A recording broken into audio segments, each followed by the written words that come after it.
Hello and welcome to the first episode of Dread Street Drive-In. I'm Dim Darkly. I will be your host and your DM for this game. We have some players here who are eager to meet their doom, and I will introduce them now to you. W, go ahead. Okay, well, I am, as he said, W. You can also call me Will. I am Dim Darkly's Dungeon Master for our weekly Dungeons & Dragons games. And today, I will be playing the character of Norm Peterson, a deputy for Pine Hollow PD. He has a wife at home named Betty, and a daughter, which he pronounces as daughter, named Marge. He's a bit of a sweet summer child of a deputy. He's very naive and very innocent. All right, we'll go next to Billy. Go ahead, buddy. Hey, I am Billy. I am also in that D&D group, and I will be playing the character of Dolan, an EMT. He is 17 years old. He is actually the son of the local town doctor. Wait a second. But Can you be an EMT at 17? sure can in a small town in North Dakota. He is a little bit of a conceited brat. He considers his parents to be antiquated doctors who don't know anything about modern medicine. He is striving to be valedictorian of his class so that he can go to the University of Chicago, which will help him get into Columbia Medical, where he can become a much better doctor than his parents. At the age of 21. That's right. All right. He is conceited and blunt. All right. Dorian, you're up next, buddy. Hey there. Like I said, my name's Dorium. I am one of Dim Darkly's friends, and we play in another couple of games together, actually. I will be playing Ben Sunnyside Craw, who is the son of a doctor and a lawyer who has taken his parents' good fortune and turned it into a successful medical career as an ambulance driver. He himself is very little interest in medicine, but really enjoys talking to people about their conditions. He is your, stereotypical blonde-haired, blue-eyed, polo-wearing, denim jacket boy. I see it in my head. And just from that.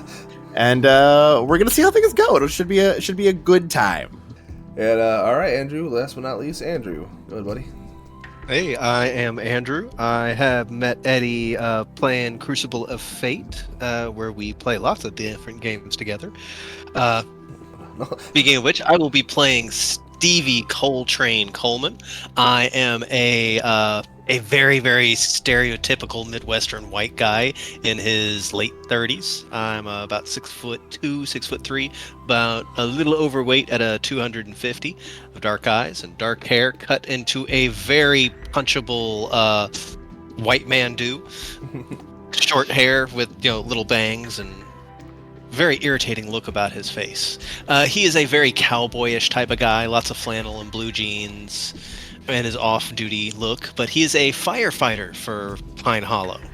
And he is one of the older guys and likes to talk about his old times as a high school football captain 20 years ago, back when Pine Hollow had the Cowboys, and he won the big game. And that's pretty much all he talks about, besides football and horses, is how he won the big game. Yep, and that's what he does. He likes to fight fires and talk about horses and football. Badass. You're in Pine Hollow, North Dakota. The town has a population of a whopping 642. It is November 9th, which is the day before buck season. It's the fair is in town, more of a festival. There's a Ferris wheel, there's popcorn. People love to shoot deers up here, so they do in Michigan anyway, so I can only assume they do in North Dakota. And it's that's besides that, There's a roadhouse here that's called Quincy's Roadhouse. There's also the church, kind of on the outskirts of town. It has a pretty decent following. And that's pretty much it. It is a brisk fall night, and it was beautiful before this. The sun fell, the sun was going down, and you can just see the treetops on fire with the golds and the browns and the reds and the greens. All right. Well, at this point in the night, Stevie would be heading out, watching the festival. As a firefighter, he's got somebody has to be on duty in case someone lights fires, kids get stupid. So, while on duty, he is still enjoying his beer and watching the crowd. Kind of despondent about the fact that there are still a bunch of teenagers and none of them remember him. That's funny. You see an old timer walk by. Hey, yeah, you football, yeah, getting it. Keeps walking by. Oh, hold up my arm. Number 40. How much of the town is out and about? This is probably the only event that this town gets in the year. So everyone. So yeah, it is packed for sure. Like I would probably say 642 population. We'll say at least 220 people are here. Right on. Even though it's that late at night, it's a Saturday, so no one's worried about going home, and it's a small town. Most of the places that are around here would probably be within walking distance anyway.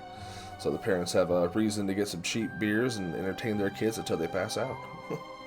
Yep. And that's pretty much what I'm watching. I'm watching people drink cheap beers, and I'm one of them. You got it. You hear the sounds of like fairground noises go behind you. You see someone throwing the darts at like the balloons. You hear you see the big mallet. A guy walk over, smash the big guy. He barely gets it up. His girl looks a little embarrassed for him. And yeah, so perfect. And then who do you want to go next? Let's see here. Let's go with Deputy Norm. Alrighty then. So, Norm, a deputy, of course. He's currently at the festival, having just purchased some funnel cake. Although, as he turns to walk away from the vendor, he accidentally stumbles a little bit and gets all the white powder all over his shirt. He exclaims, "Leaping lizards!" and tries to wipe it off. There's some teenagers possibly standing there laughing at him. Norm reaches for his gun as if to say, just cool it, not intending to actually draw it. It is at that point that he realizes his holster is empty and begins frantically looking around.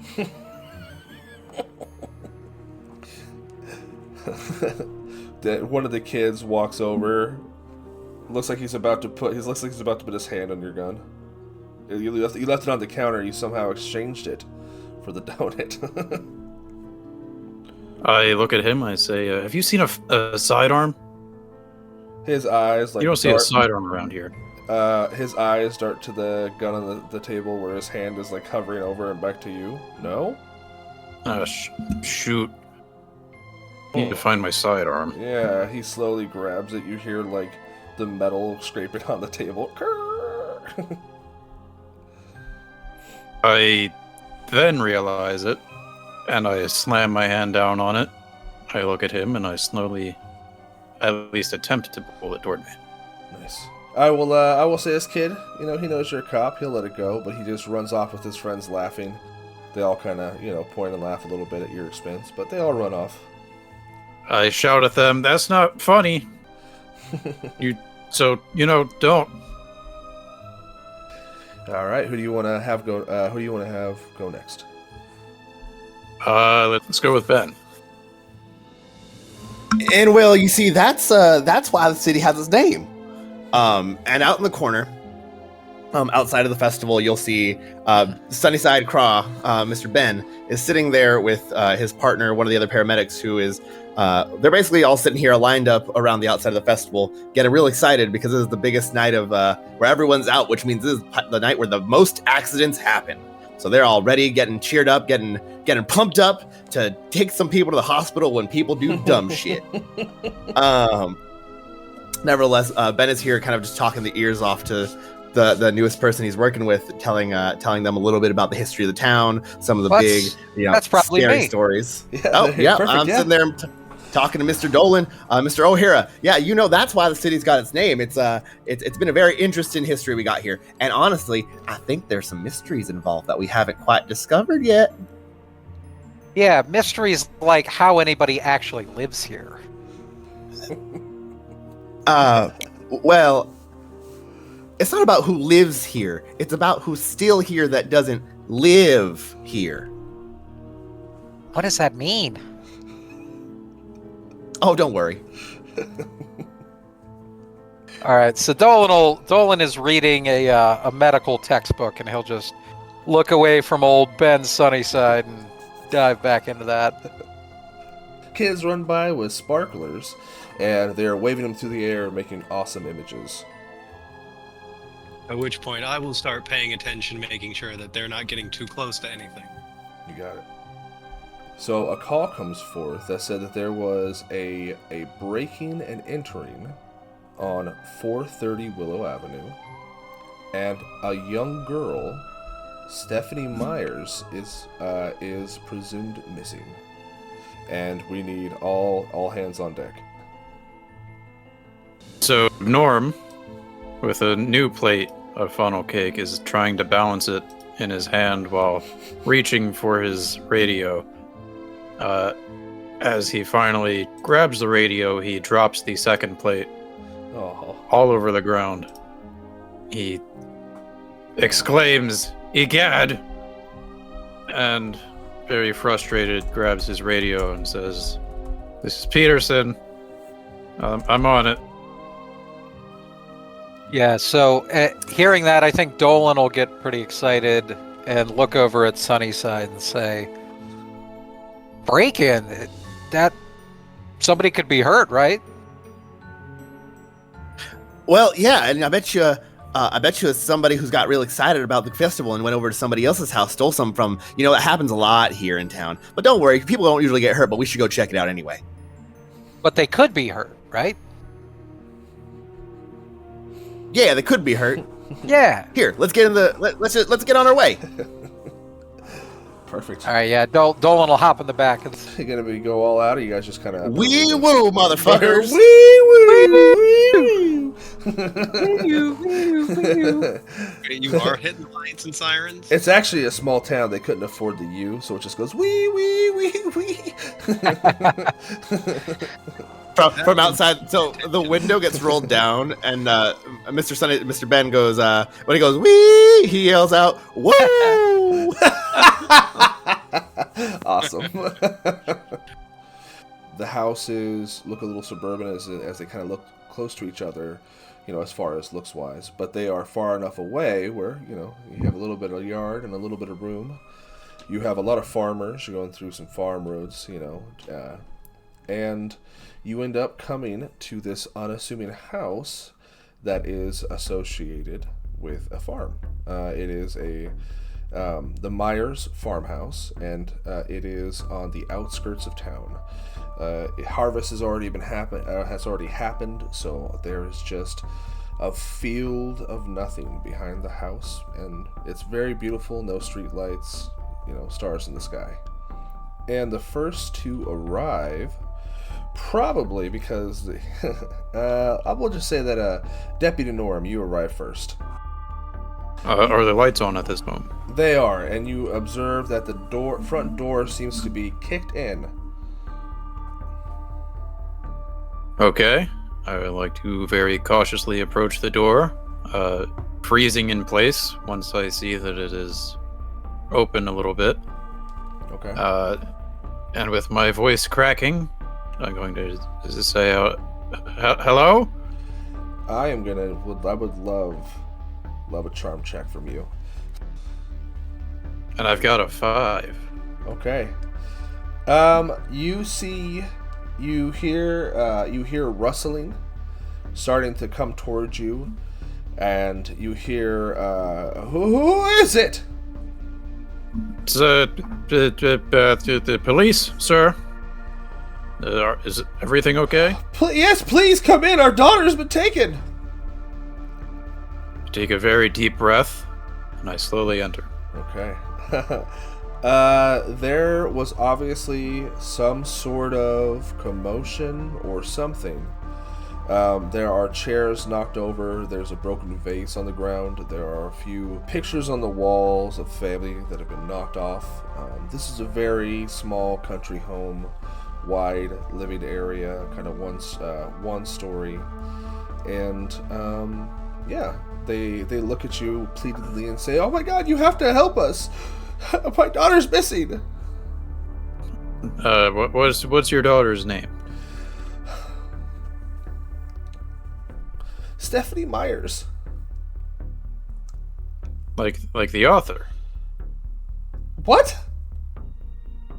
You know, anyway. What are you how long has talking she been about? missing? Well, we But were at the is- fair, and we came back, and we were only at the fair for maybe an hour, maybe an hour and a half, and we came back, and then the front door was kicked in, and she's gone. Now, how do you know she's actually missing, though? Have you tried calling her? Yeah, Does she have a phone? yes. We've tried calling her, and she hasn't answered. Her phone's on her bed. We Well, found you know, kids. Maybe she went to the fair herself. the Could wife. have been an animal that broke the door. The wife slaps you. How dare you? You know, we looked. She goes. We looked through the house. We looked everywhere, and she's not here. Please, do you have someone a little more seasoned who could come and help us out? Maybe someone. Apologies, ma'am, but I've been on I've seen my fair share, don't you know? I've been on the force for 8 years now. I'm about as seasoned as they come. And I adjust my belt, And they fix both. my collar. At that point, I realize my badge is missing. They both realize that they're never gonna find their daughter again as they hold each other tight and cry into each other's arms. And at this point, you hear wee wee wee wee wee oo. Wee and a ooh woo every so often from Crawl approaching, and you guys just zoom on in there, screech to a halt on the gravel. Well, you can't screech on gravel, but you kick up a good amount of dust as you stop. So as we pull up, even though we can't screech out of the window, you do hear Sunnyside go.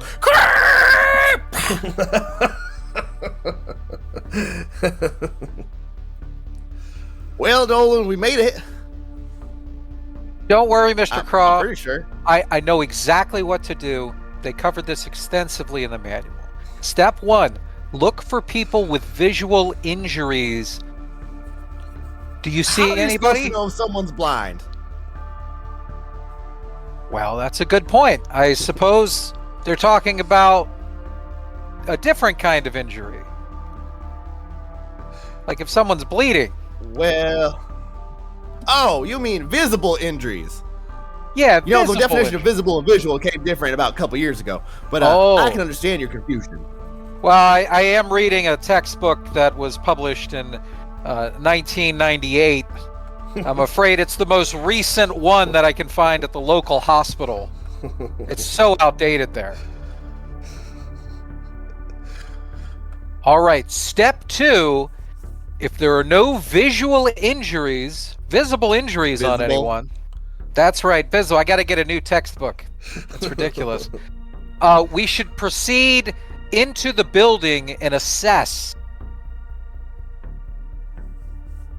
So from outside, can we see Deputy Norm and the parents in there? You see him in the doorway speaking to two crying older people who, small town, you probably recognize them as Stephanie Myers' mother and father. They're crying a lot. Oh, Maybe well, somebody's Mr. hurt. Well, that's what we call a visible injury of the emotional kind. I don't think that's a thing. They never talk about that in the book. They never talk about that anywhere. And there's like a deadpan fourth wall break. Well, people say that I'm really upbeat and really happy, but I'm a little aggressive. So you might do better talking to Mr. and Mrs. them. All right. Okay. I'll get out of the ambulance and go towards the house. Also from the ambulance, I'm still making like the hazard light sound. So You remind me of the dude from Police Academy so much. Oh, yeah, right? All right there, Mr. Dolan. You walk up with confidence to these people, it sounds like. Yeah, I'm gonna walk up and try to assess the situation. Okay. What is he here? Their Deputy Norm? Well, I would at this point have my notepad out. What are the parents' names? I would have asked. Roger and Teresa Myers. Okay. Their daughter is Stephanie So, Myers. as he walks in, I excuse myself from the grieving parents. I approach Dolan. Say, well, kid, you know, they're a little hysterical. They think their daughter's gone missing. She's very slappy. So, you know, tread carefully if you're going to talk to him. You mean Stephanie Myers? Yes, our daughter. isn't she some kind of author? Well, You'll hear as Sunnyside is coming up from the ambulance. I got lonely, so I decided to join you, Dolan. I snap my fingers and point at him when he says it, like, as if to say, like, yeah, that's exactly right. look, our daughter. We just know she's not in this house, and she was here when we left. She wouldn't do this type of thing. Okay, she wouldn't just leave. You know, she's very well behaved, and the door was kicked in. I just need you to do whatever you need to do to try to find her, please. Anybody help? Somebody help. And I'll look at Deputy Norm and I'll say, "Well, are there any clues?" Well, you know, I'm still trying to narrow down, or, you know, eliminate possibilities. You know, I've got a daughter of my own, and she has a boyfriend who I do not approve. And, you know, sometimes I come home and she's not there. So, you know, maybe, you know. No, Stephanie didn't have a boyfriend. She didn't. No. Well, okay, so we're getting somewhere. Maybe, does she have friends? Do you know? Maybe she went to a girlfriend's house? Is she one of them? Well, I don't mean like that, and, you know, like not, you know, a lesbian. But I'm just, ma'am, is your daughter a lesbian? What is that? She wants to slap you again. Then the dad just takes her and leads her to the couch and sets her down. I apologize, ma'am. Well, if I could ask you just one more question. Has your daughter killed any snakes recently? No. You know, here there's the old superstition about snakes. You know, if you don't kill them and separate their bodies on really far away from each other, they come back and get you in the middle of the night. Okay, well, I don't know how that is going to help my daughter. CV, you show up. Just kind of take in the scene for a second at the door. Tip my hat to the to Roger and it was Roger and Teresa. Yep. I'm gonna go to the kitchen. I'm gonna get 3 beers. Mm-hmm. I'm gonna open them all up. Mm-hmm. I'm gonna bring them back. I'm gonna hand 2. I'm gonna have 1 to Roger, 1 to Teresa. They I'm both gonna sit take down. it. I'm gonna sit down on the arm of the chair. Have you had enough of the Three Stooges yet? Please help us, Stevie. This is terrible. We just want to find Stephanie. How long have you been gone? We left for 2 hours, and then we came back and the door was kicked in. I mean, this place looks like it's in shambles. We don't know what happened. Did you fight? No, not at all. She's not. Totally, no, we never fight with her. She's Was she in a perfect. fight with her friends?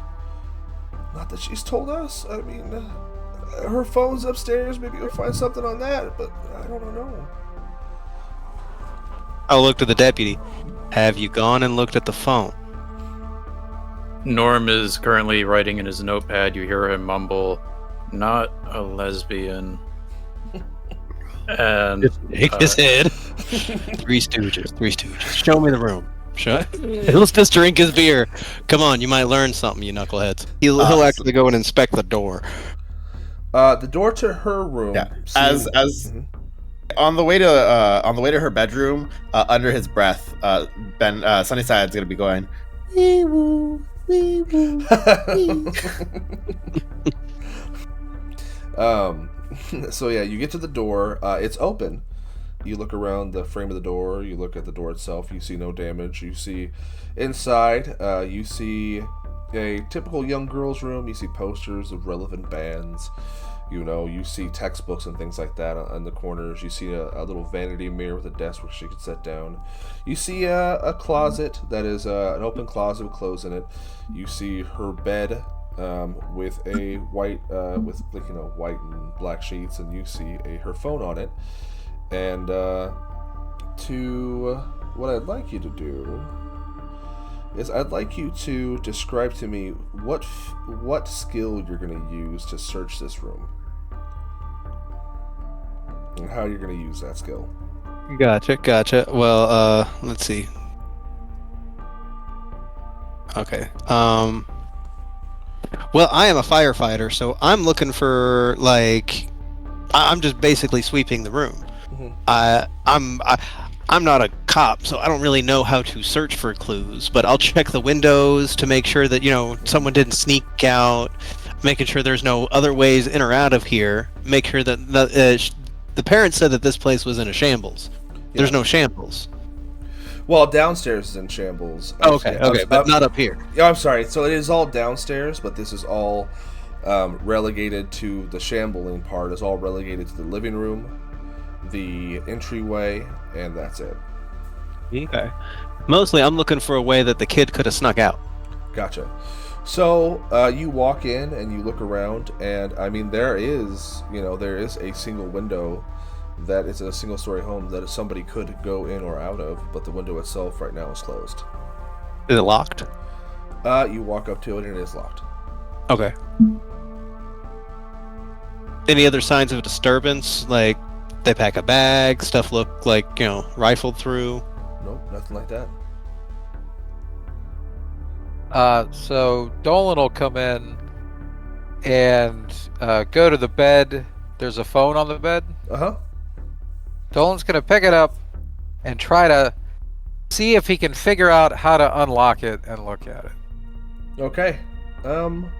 So you go to the phone and you unlock it, it doesn't actually have a lock because it's a very trusting family. So you actually just take it's like a maybe an iPhone that's in really nice shape that someone kept up in really nice shape that was maybe a birthday present 3-4 years ago.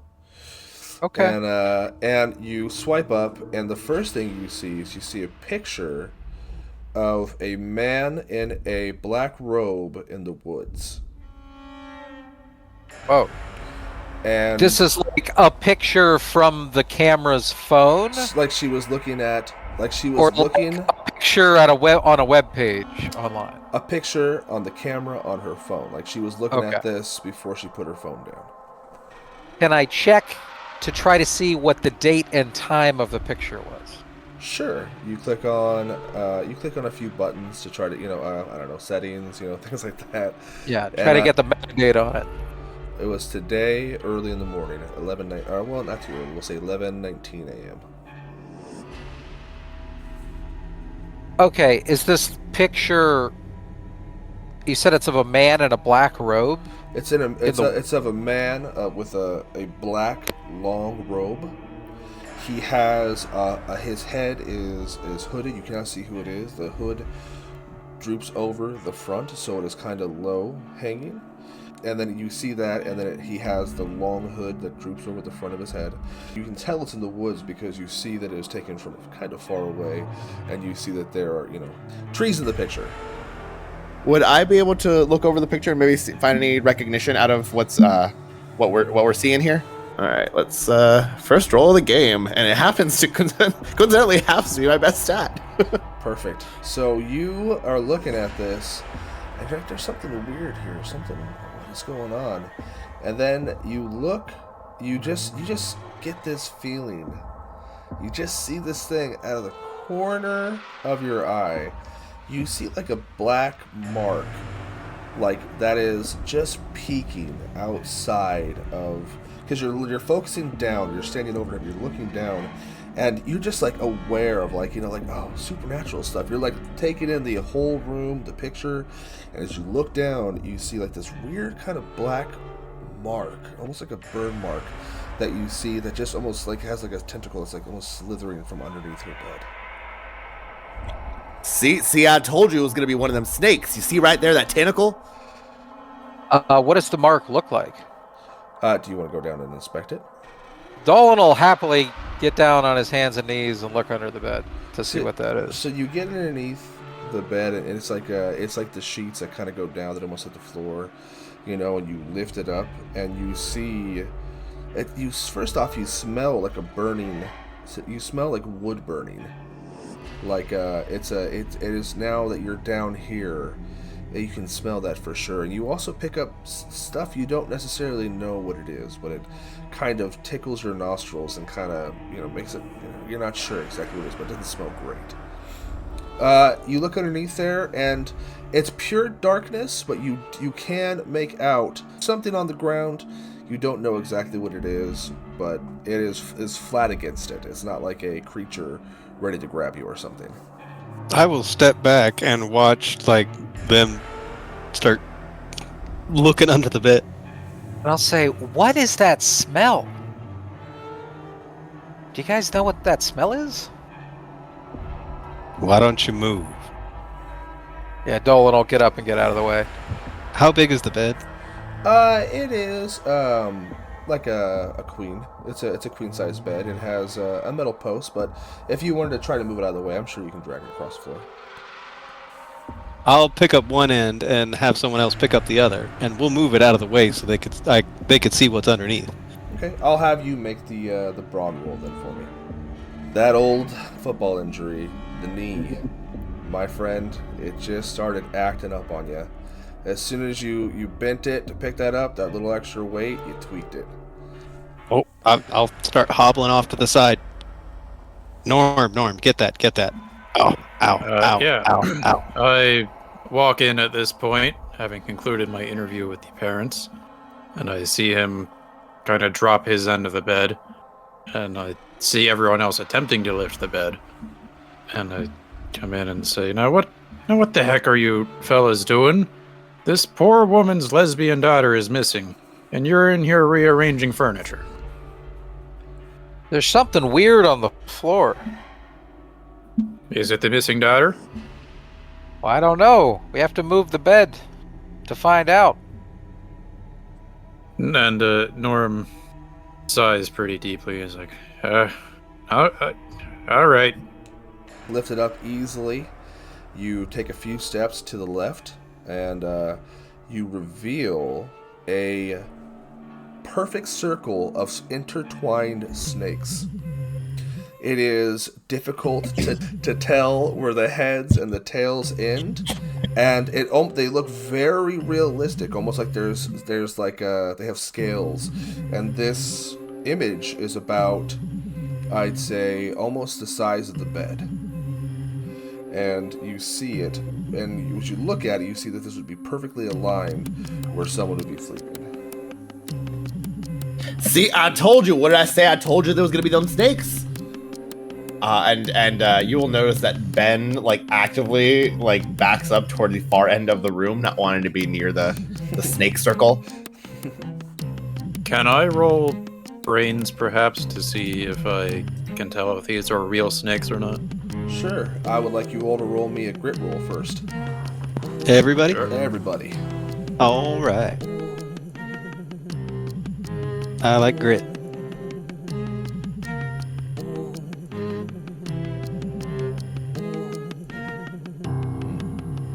Space. Oh yeah, I got grit.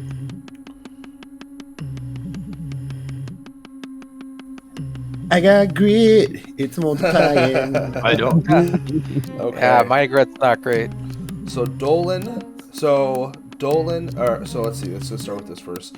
So Craw and Coltrane, you guys pass, but as you look at it, you just feel like almost like that supernatural tingle come up your spine. You feel the goosebumps start to form on your arms. In addition to that, Dolan and Deputy Norm, that happens to you, but you suddenly look at the image and it almost looks like the snakes themselves are writhing, close to each other, overlapping and moving, and you swear they're moving, but no one else is reacting to this. I'd like to draw my gun and start firing. Whoa, wow. That's a big step up. Okay, So, sure, it's a lot of snakes. sure. So okay. You think they're real? You're just pulling your gun and I'm gonna shooting at empty the my clip into the snakes. okay. Screaming the entire time. Yeah, he goes, he reaches and he pulls out his gun. I'm gonna wait until it clicks a couple of times on dry before I actually take the gun from him and hit him. He just opened fire in a crowded ass room at nothing on the floor. He's already been slapped once today. He's on high alert. alert. But he He has. did just get slapped to the ground like moments before. but he, I'm in a fight or flight situation here.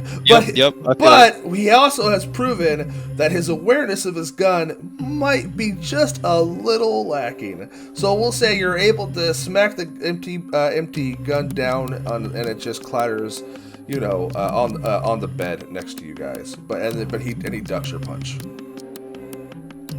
What is wrong with you, Norm? Yeah, it's the snakes. What snakes? He will stand on it. There's nothing here. Does it still look like they're moving to me? It no longer looks like they're moving. It looks like they are still. I'm going to turn away from him, and I'm going to take out my stress ball from my pocket. And I'm going to start hyperventilating in the corner while squeezing it repeatedly. I love it. As you come over to the corner, Sunnyside's gonna walk over to you and be like, those stress balls are really good, but you know what's even better? And just start going through this breathing process with you. We should try to breathe together, spend some time, while you squeeze in, breathe in, and just go through this whole meditative process with him, trying to calm him down, and also just keeping an eye on I would have shot him too, but they are just there ain't nothing there. I swear they were moving. I want you, Mr. Craw, to make me a charm check to see how well you can influence his mood. For one reason or another, it just makes you feel worse, Norm. I'm sorry. I'm bad at breathing. Yeah. Bad at breathing. I had COVID. What are you doing during this, Doyle? O'Hara? Because you saw the 6 too. What are you doing? I think Dolan would have fallen back on his ass when he saw the snakes. Like right before Norm started shooting, Dolan had fallen backwards onto his butt in kind of surprise. But I think the shock of all the shots would have him rationalizing like, oh no, I must not have seen that.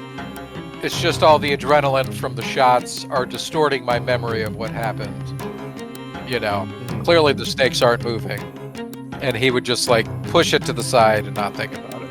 Okay. Push it down. And so- when he's an 80-year-old man, Push it he down. cries for no reason, and this is Exactly. why. Yeah, he's building up years of therapy right now. Yeah. You know what I mean? Exactly. And yeah. and so since the cop, who is clearly the person who's supposed to be in charge, just went crazy, I think he's going to go up to Coltrane and he's going to say, "So what do we do now?" The first thing we do is apologize to the people's house he just shot up, and then we get everybody out of here to find their daughter. Let's do it. Right. Why don't you go gather them up and grab that girl's phone? All right, I'll do that. Right. And I will make my way to the parents. So I think Dolan would look back at the last picture on the phone. He already looked at what the date and time was, but some of these pictures have coordinates of where they were taken. Yeah. So he wants to look for that. For sure. So you look at the coordinates on this phone, and it's a long string of numbers. It's not just like northwest, over here. Yeah. But it does give you a long stream of numbers that if you'd like to maybe spend some brains on or something, you can maybe. Yeah, I'll roll brains. I'll say that Dolan takes out his phone and Google's coordinate map, search. Absolutely. So that he can feed the numbers into a map on his own phone on Google. For sure. And figure out where it is. For sure. All right. So go ahead and roll me that brains. Let's see what happens. Oh, okay. Yes, sir. Easy enough. You put it right in Google, it finds it, and it even pulls up a map for you of where that location is. It's a little deeper into the national forest that surrounds this small town. All right, I'll go. It seems to be just like a desolate spot in the middle of the woods. It's probably maybe 5 miles from here. All right, I'll go to Coltrane and the parents, and I'll show them the numbers on the picture and then my map, and say, this is where she was at 11:42 this morning. This is where the last picture on her phone was taken. Maybe we should go start the search here, since this is the last place she's known to have been. Beautiful. Go. Thank you, young man. All right. And I'll hand the phone to Coltrane so that he can take a look at where the map is. There's an emergency trail that goes up that way. Roger, give me your truck keys. Roger hobbles over to the thing. He's pretty old, and he grabs his truck keys, tosses them to you. It's a nice truck. He keeps in great shape. It's a 76 GMC. And real quick, before we resolve that, Mr. Crawl, I want to make sure you got your adversity token. And what are you doing? I think at this point, I think I might just be looking around the room, kind of investigating what I think I'm just kind of taking a look at this pattern on the ground, even though it has the holes in it. Mm-hmm. I think I'm trying to see if there's any other suggestions of what might be any other indicators that she might have been looking into other supernatural activity or anything like that. You got it. So go. What do you want to roll to accomplish that? Well, so you said there's band posters, stuff like that in the room. Mm-hmm. Is there a bookshelf or anything to that effect, or is there, an open laptop? There's no laptop, but there definitely is a bookshelf for sure that is packed full of young adult fantasy books. On the bottom, there's a lot of historical books, historical fiction, Love and Other Zombies, I think is one of them. Stuff like that, and there's a few fiction books, and then there is textbooks. You quickly find that there's not really, there's no rhyme or reason. They're just, these are all well-loved books. You move one to the side, you see a dark book in the back. You go, it kind of catches your attention. You reach back there, you grab it, and you see it is a hidden volume of Twilight written by Stephanie Meyer. I look around to make sure nobody else is in the room, and I think I'm just gonna pocket it. You got it. You put it in your for sure. One thing that also I'm gonna put it in my little satchel bag. One thing that also kind of catches your specific attention as well. Now that the commotion is over, you see the symbol, you're looking at it. You bend down and you smell something you're kind of familiar with. It's the smell of blood. And this is on the symbol on the ground, or is This- this on? This is part of the composition of the symbol on the ground.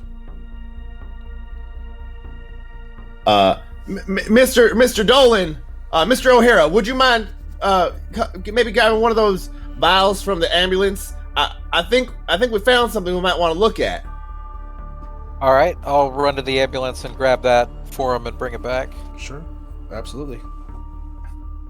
He takes up a little bit and scoops it into the vial or whatever it is, and For sure, yeah. Tries to You get are some- confirmed when you put it in the vial. It hits the water. You see almost red rivulets. You know, you put it in the saline solution, maybe you see red rivulets of blood circling in the water. Uh-oh. Uh-oh. And yeah. and I pocket it. All right. I'll say to Sunnyside, let's grab the portable bags and go get in the truck. We're gonna go out to the woods to try to see if she's out there. Yeah, let's all get going, but maybe we should grab some supplies first, just to make sure that if anyone gets hurt, we can. Well, you're better at the medical stuff, but I can at the very least let you know what you need. Absolutely. All right. Mr. Norm, how are you doing, buddy? You still you okay over there? I've calmed down now after about 300 squeezes of my stress ball. All right. Were you counting each one? 1, 2, 3, 4, 5, 6, 7, 8. Yeah. And I would like to, my hair's a bit disheveled, and I try to push it back a little bit, fix my shirt collar, it's messed up, brush myself off. As you brush And I would yourself off, you see your badge fall to the ground, ting and face right up at you. Deputy Norm. It says right on there, shiny and hey, maybe there it is. No, nice little thing. I grit my teeth, I pick it up, and I would like to approach the parents, the owners of this house, whose floor I just shot, Okay. and say to them, I pause for a moment, then I just take out $200 from my wallet and hand it to them and leave. Oh, okay. keep in mind they have no idea what's going on, but they just okay. Thank And you. as I go out the front door, I just kind of absentmindedly say over my shoulder, "Don't worry, there's no snakes." Ah! You leave. As you leave, they just shriek. Ah! All right, the truck is there. It's a 1978 GMC long bed crew cab. There's plenty of room in here for you guys, everybody to fit in, and it's an old beast. This thing is a metal tank. That's what I like to hear. I'm getting that bitch revved up and purring. Turn Does it the thing on. have a Sounds gun great. rack? Does it have a what? A gun rack? It certainly does. Oh, right. I'm gonna check the glove box, make sure there's ammo and a flashlight. You check the glove box. There indeed is ammo and a flashlight. That's what I like to see. I'm waiting for people It's to get- hunting season. It's Of course, duck there's season. That's right. It's a buck season. I know exactly where I'm going. You also see a ticket hasn't been paid. That falls Oh, out. I'm gonna take that and I'm gonna pocket that. He doesn't need to worry about that right now. Okay. Is the wee woo machine on the ambulance? Is it one of those that you just like stick on top? Of these lights, or for is it sure. one of the ones that goes in the car? Absolutely, it is. It's a Excellent. this is a I port take cam. it with us. Yes, sir. Absolutely. I take it with us, and as we get ready to go, I stick it on top and like take a seat in the front. I take the God, what is it called? Shotgun seat. And I say, whenever we're ready to go, because when we go, we what? We woo. Hell yeah. Love it. At which point I'm gonna stop. Look to all of you.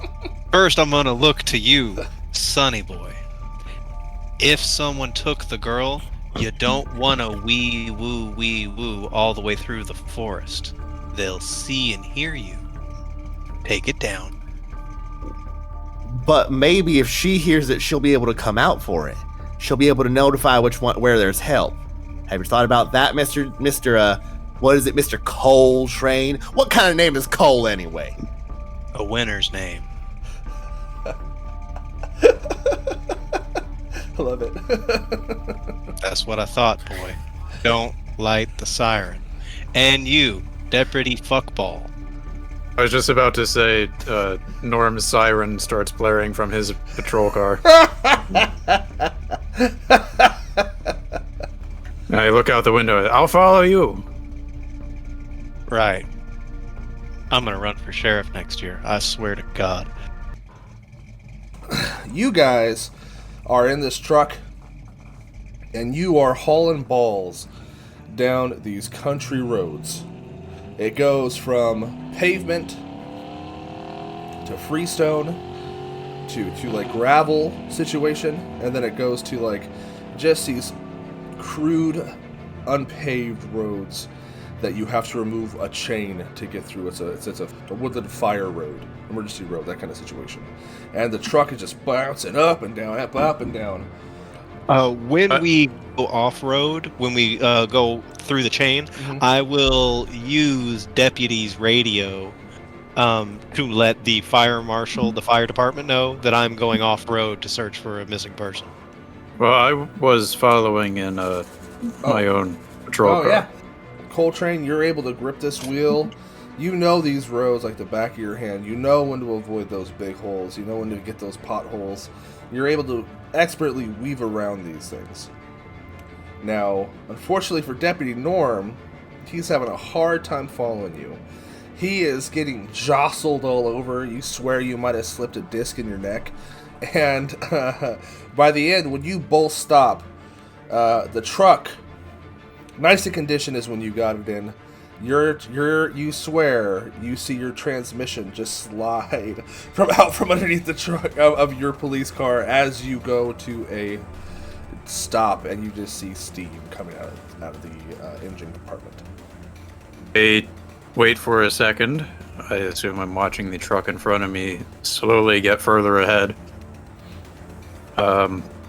Well, that's when you all stop. So when you make it, I stop too. yeah. So you make you quote unquote stop. I see what you mean. Yeah, you make it, but your vehicle is unable to leave. They stop, and I roll to a stop. Yeah. And so you all roll. You go to your respective stops in your respective vehicles, and you open the doors to walk out. And the first thing you notice is you smell wood fire. And then you look around, you see orange flickering light about half a mile you estimate about half a mile from where you are. It looks like it's in the middle of the woods, and you just see like these flickering yellow flames. You can't make out more until you get closer, but that's what you see right now.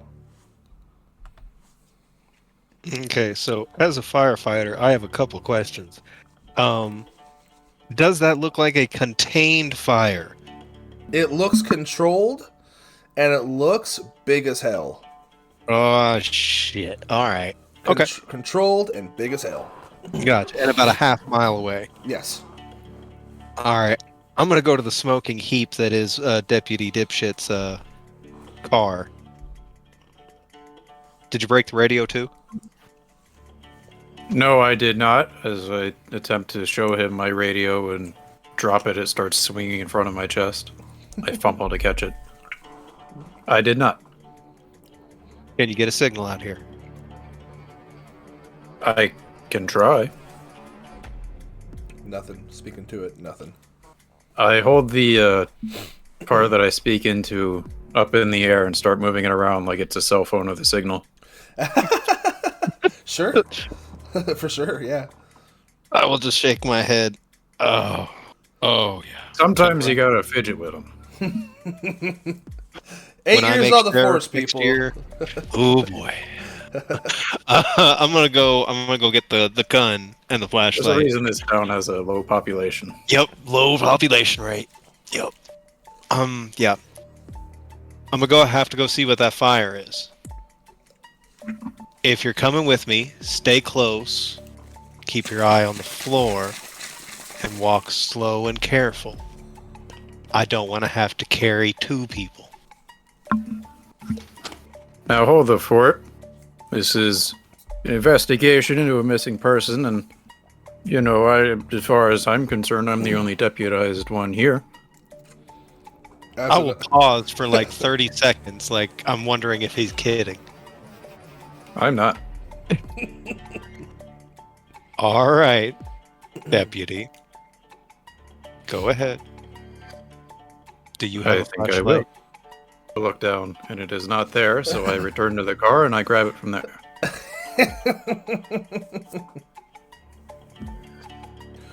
I'll look up the other two. How about you guys? Do you have a flashlight? I'll search through the medical bag that we brought in the back of the truck and see if there's a flashlight in there. You got While they're doing that, I'm gonna load the rifle. for sure, yeah. It's a 30. It's a 30-08, so it's got these big ass bullets. It's a semi-automatic with like a clip that holds about maybe. It's a hunting rifle. It's like a Winchester. We'll Like say six shots. Yeah, for sure, 6 shots. And you're looking through there. You see road flares. You see all sorts of medical supplies, but you don't see a flashlight. All right, I'll grab I'll grab medical supplies, and then I'll grab those road flares. You got it. As I'm being asked if we have flashlights, I'm gonna look at Mr. Coltrane pretty snarkily, and grab the little beepy thing from on top of the ambulance, like flick a little switch, and it'll start blinking like 2 colors and have no sound. But at every beat that it would say "woo," I'll go "woo, woo, woo" under my breath. All right. You all walk into the woods, 2 of you with flashlights, some of you with flares and medical supplies. You have Norm leading the way. When you step on stuff, like you step on like a tree branch, it sounds like a bone breaking. It is so loud. It is hard to almost zone out. I would like to very coyly slow my pace until Coltrane gets ahead of me. And I won't even hesitate to walk ahead of you. Like I was waiting for it. Just big dick energy, like strolling in front of you. Dolan is going to be directly behind whoever is leading in front. Okay. Do you let him get in front of you too, Norm? Yeah, I'm aiming my flashlight up at the trees, like I don't notice them passing me. Love it. Yep, I will not let myself get in the back though. Good. You get in the middle of the pack. Gotcha. Crawl, what do you thinking, buddy? I think I am trying to take up the rear at this point. Well, y'all have enough training that I think I could really learn from you. So I think I'll just sit back and let you know if I see anything. That way you guys can handle the real hard stuff. And he's visibly shaking and not super excited now. But so he's holding this little like ambulance light real close to his chest now. Okay. As you guys are continuing through the woods, the sounds of your own breathing and your own heart echoing through your ears, you make your way to this clearing, and suddenly the woods open up and you see a rather large clearing. We'll say maybe 50 by 50 a circle. You see a clearing that is about 50 by 50. You see 2 people in hoods. They have these black hoods, these black robes that go to the ground, that go past their hands. They have these red symbols that none of you recognize or easily recognize, all around their clothing that is glowing and pulsing. You see 2 of them on both sides. Beyond the fire, on a raised dais, you see a woman who all of you recognize as Stephanie Meyer. She is on this table. Her hands are bound above her head. Her feet are bound below her. You see another person in a black robe holding up an intricate dagger over her saying some words you don't understand in a language that hurts your head to hear. The fuck? Does the language sound at all familiar? No, there's nothing. This doesn't sound like any sort of language that any of you have heard before. Dolan is pretty fucking freaked out, man. So, yeah, so you definitely look at this, and this is not what you signed up for. You signed up to become a doctor, you know what I'm saying, and to use this as a stepping stone. This is way above lots of people's pay grade. Okay, so the dude chanting in the hurting language. Did you say he had a knife over that girl? I need everybody to start doing split decisions on what you do, snap decisions. So you can't take half of your roll because he has a dagger actively above this young girl's body, and he looks like he's about to plunge it into her chest. Yeah, no, I'm gonna shoot him. Okay. This is some cowboy shit. No, he has a knife in front of a girl. I don't give a fuck what the rest of it is. Yeah, she's tied to a table, dude, and she has a knife above her head. So. And as Coltrane takes his shot, as I hear the gunshot go off, I think I reach down for the medical kit right away, and start looking for bandage, just in case he misses. Instincts kicking in. I like it. Go ahead and roll me a fight check. Yes, sir. Wow. Nice. You find solace in the use of a gun. Your father taught you how to use a gun when you were a kid to hunt out of necessity for the family. You have done your fair share of skeet shooting. You duck hunt in the winter, and you are quite excited for buck season yourself. You know this type of gun, and you look at the guy, and it's almost like slow motion. You squeeze the trigger, and suddenly you see the back of his head get blown out. Suddenly, you see the four other people in the robes look over at you guys, and they start to rush you. I will clack that lever back. I'm running sheriff next year. I scream, "Galloping gremlins!" And I think it would take me a moment to realize the situation before grabbing my gun. Okay. Okay. Stunned and helpless. All right, Dolan, Crawl, what you doing? Crawl, you give me a good idea what you're doing. Dolan, how about you? And if you want to add anything also, feel free to. I think Dolan, seeing the guys starting to rush them, is going to look around for something he could use to defend himself. I am envisioning this as sort of like one of those really big, like, duffel bags. Okay. That's like completely full of like medical supplies. It's like an ambulance on the go. Perfect. You know? Yeah. And at the very bottom of it is like a very thin sort of like splint that you could use to like carry a body, you know? Uh-huh.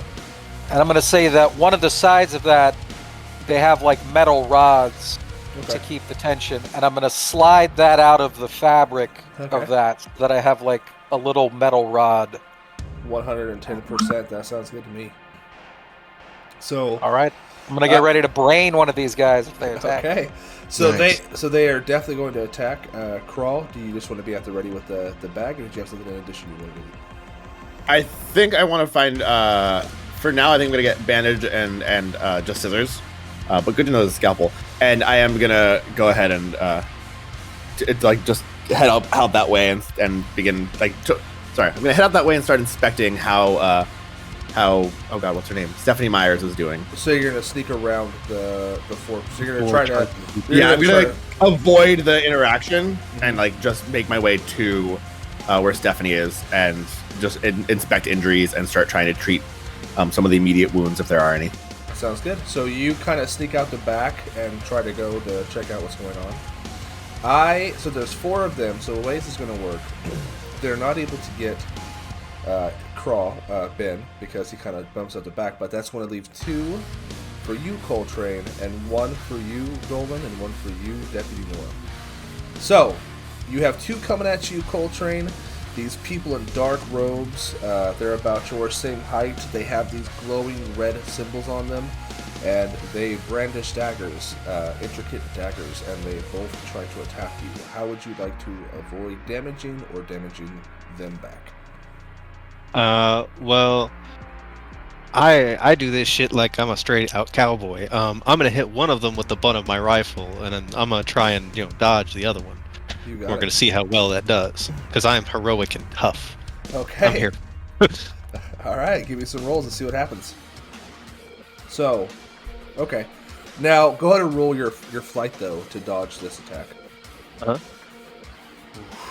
Same number. Okay.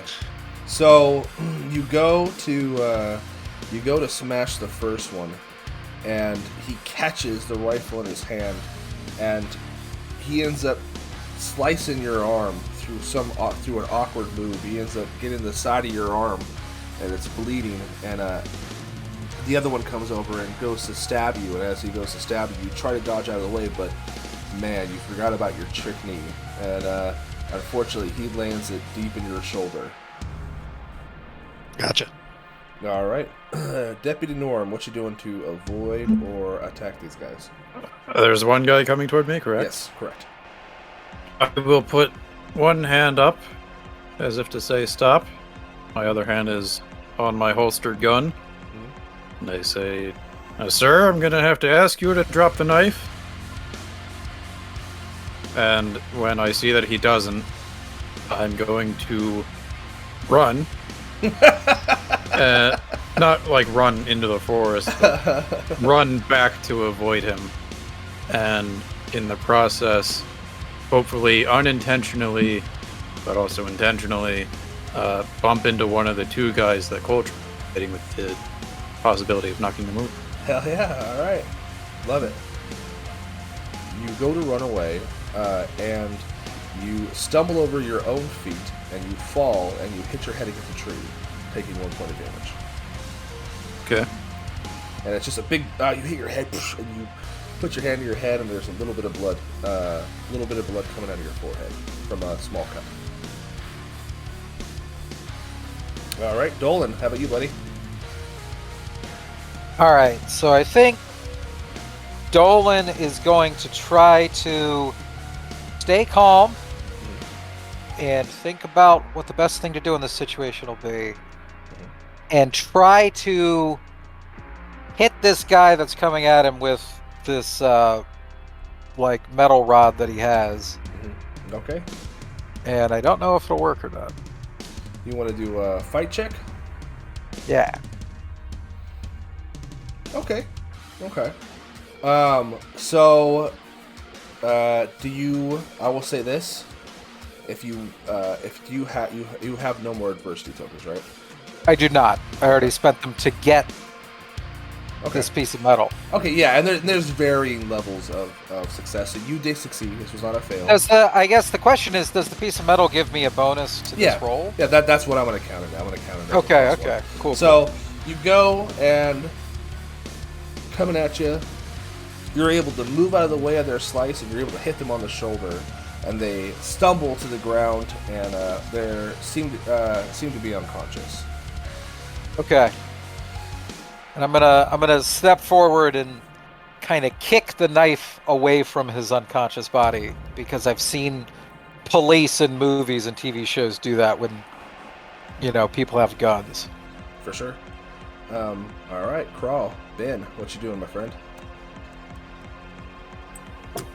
So, like I said, I'm trying to go around the majority of them. I'm trying to make my way over to Stephanie. But I'm basically, I am not a fighter.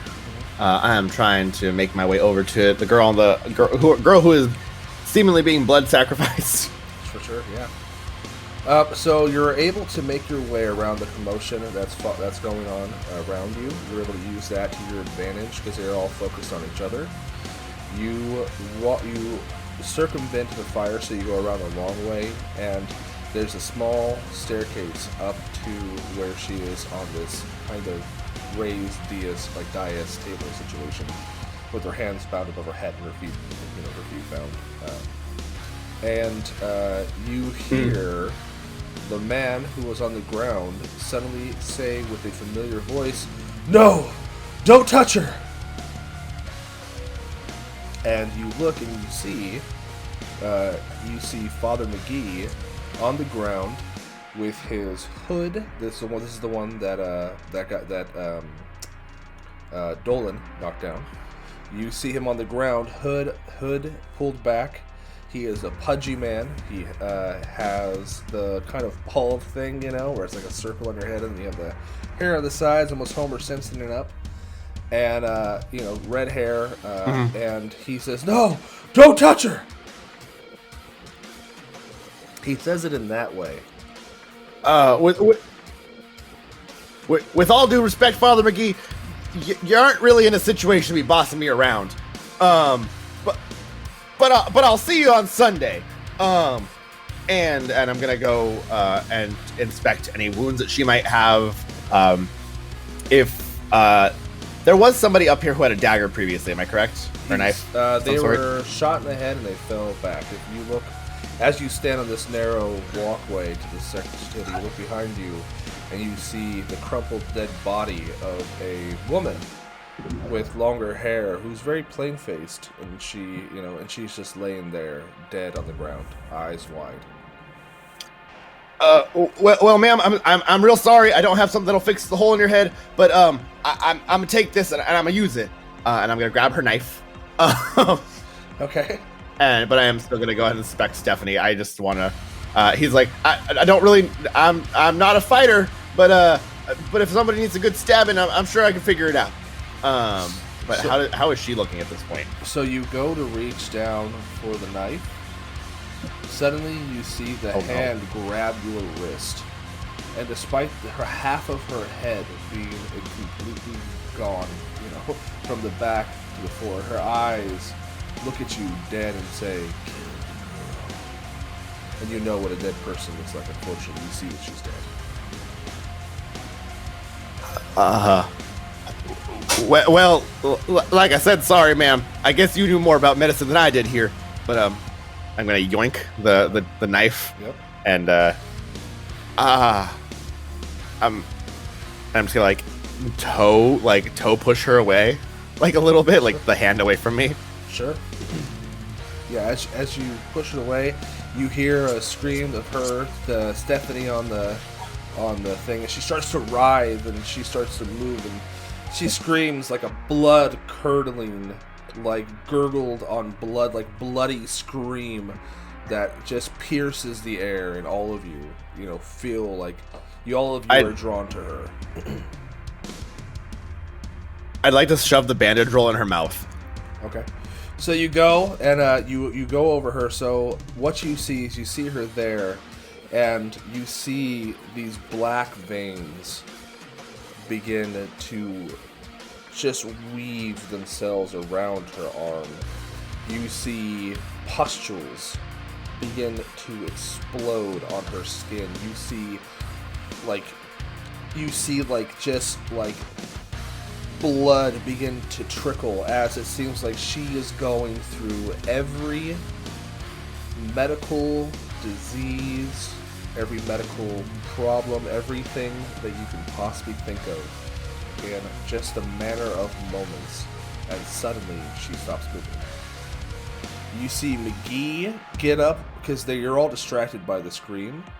You see McGee run up the steps. He grabs the knife. You see Stephanie, as this all happens in slow motion, she breaks out of her restraint. She now has blackened fingernails as long as 3 to 4 inches long, with just this slime on them. McGee goes to stab her. She sees him. She pushes you out of the way, scratches him across his face, and he flies back on the ground as she breaks her other hand free, and she's screaming like this garbled mesh of It's almost, it doesn't even sound like it's coming from a human throat. It sounds like just this, like, gargling on, like, fucking, I don't know, glass. You see Father McGee grab his face. He goes, no, no. He looks at you, Craw. He reaches into his pocket and he throws something at you. And then as he throws a piece of paper at you that hits your chest, you see him grab his face. He stands up, and you see this black smoke start to come into his mouth and his eyes, and you see his skin bulge where it goes into his orifices. And then suddenly he just looks like he is 100 pounds skinnier, like his body just gets sucked in, and his eyes are wide, and his mouth is open. And he's reaching as his fingernails grow long like hers towards you guys. Okay.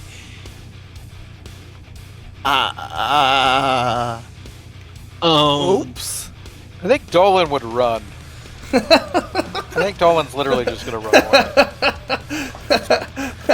Yeah, For I sure. think seeing Dolan run, I think I'm going to grab this piece of paper that hit me in the chest, pocket it, and also just try and make my way as far as possible. For sure. Yeah, 100%. Alright. And, anybody else? I need to double check to see what heroic does. Well, I tripped and hit my head. So I assume I'm still lying on the ground, not looking at what's going on. I'm just kind of trying to wipe the blood off my head. Is the cultist who attacked me still attacking me? They're no longer attacking you. They pull back their hoods.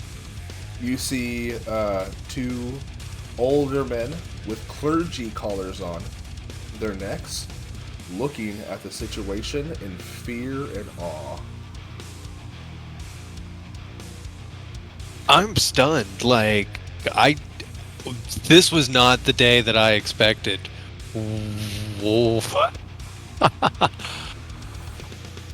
They stop attacking, right? Like, Everybody is looking at the situation as this Father McGee is now heading down the steps towards you guys, and this creature woman is just like ripping the bindings off of her. Her hair has fallen out in clumps, and she looks like a leper. You see skin almost sloughing off of her body as her extremely skinny Ethiopian bony body looks at all of you in a very erratic ways. Like her head moves, and like it moves faster than you would normally move, that is slower and faster. And then she looks around, almost like she's taking in her surroundings. And then you see the both of the preachers with the collars, the priests. They go, "No, pestilence has been awakened. We are all doomed!" And they throw themselves in the fire. Right in front of you. right. Yeah, there's a lot to take in. I will finally get up to my feet. I did not notice those guys jump into the fire. I'm still feeling the back of my head.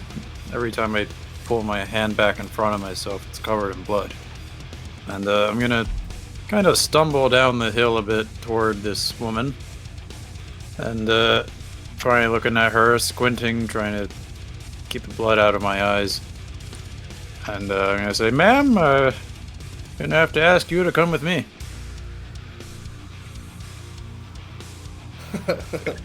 All right. You see her walk off of the sacrificial table. She goes by McGee, and you see her whisper something in his ear, and he just jumps off of the raised dais, and he just starts running toward a direction you don't know where. He's running. He's just out. running. He's running away with a purpose. He's running with a purpose to a direction. Okay. And she is making her way down to you guys as now the smell of burnt fat from these people starts to waft through the air. She seems to move with grace and rigidity at the same time. She seems to be one place, and then as you keep track with her with your eyes, she's either farther back where you started or she's closer ahead. It's hard to keep track of her movements. And she begins to approach you, Deputy Norm, because you talked to her. Okay. What do you do? I'm looking down at my notepad that I've taken out, squinting a bit. I think I got a concussion.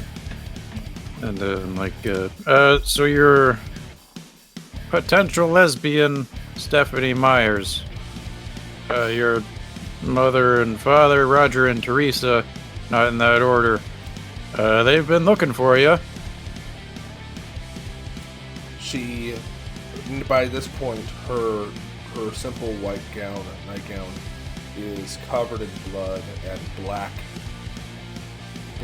goo and just viscera. And she tilts her head, her white eye staring at you. She opens her mouth. Black blood begins to drip down her shirt, and she reaches out to touch your face. I need you to make me a flight check. Jerk myself backward. Flight check, please. And I would like to add 2 of my adversity tokens to that. Good. Okay. So she goes to touch you, and just like a fucking centimeter away from your skin, you reel back, and she ends up touching a tree instead, and you see that tree, some sort of fungus or something attacks the tree right in front of you, and you see that it just start to get sick, and you see more leaves just fall around you, and she's walking toward you slowly with her hand out. I look at her for a second, unsure if this is my concussion or if this is really happening. But I determine that I don't want to find out the answer. So I'm going to bolt. Okay, let's go ahead and make me a flight check. Awesome. Now, do you want to bolt in a specific direction or just bolt? Back to where the cars are. Okay, you bolt.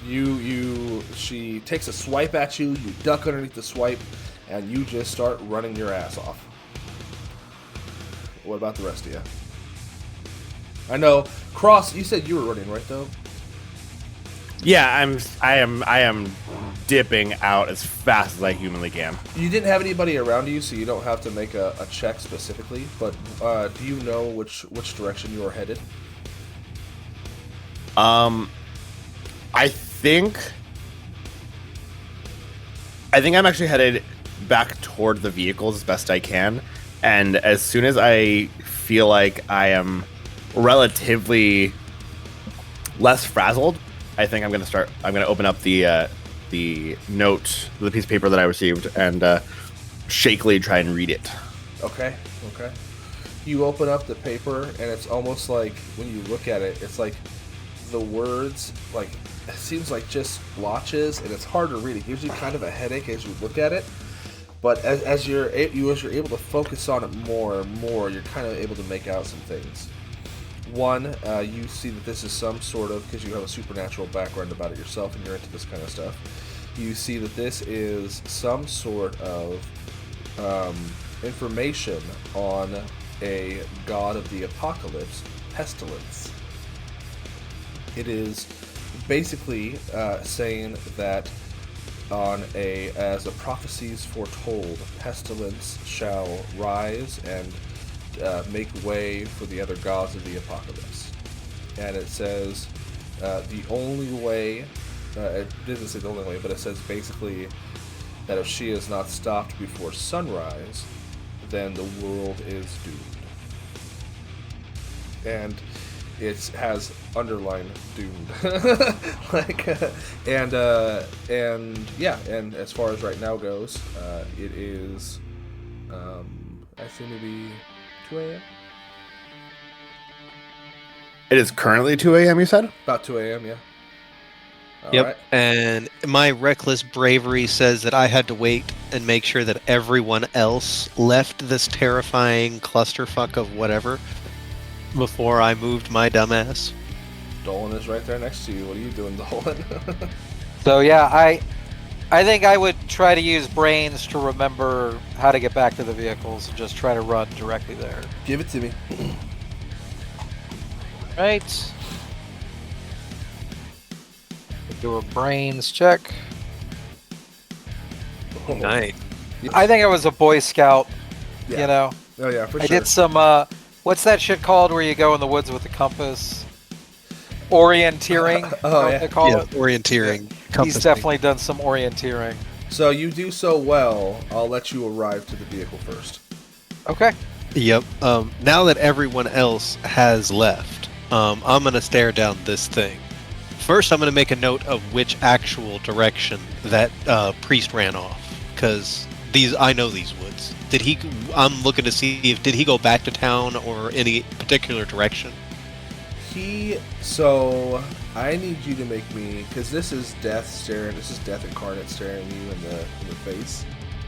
Oh, I'd like you to make me a grit check in order to even think about that at this moment in time. Okay. I will use because I am heroic. Mhm. Specifically, I can use. I don't need the DM's permission to use adversity tokens to ignore fear.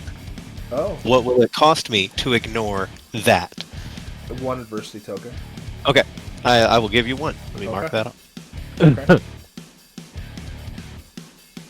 Because that looked important. He is running toward the fairgrounds, specifically. Yeah, that's real bad.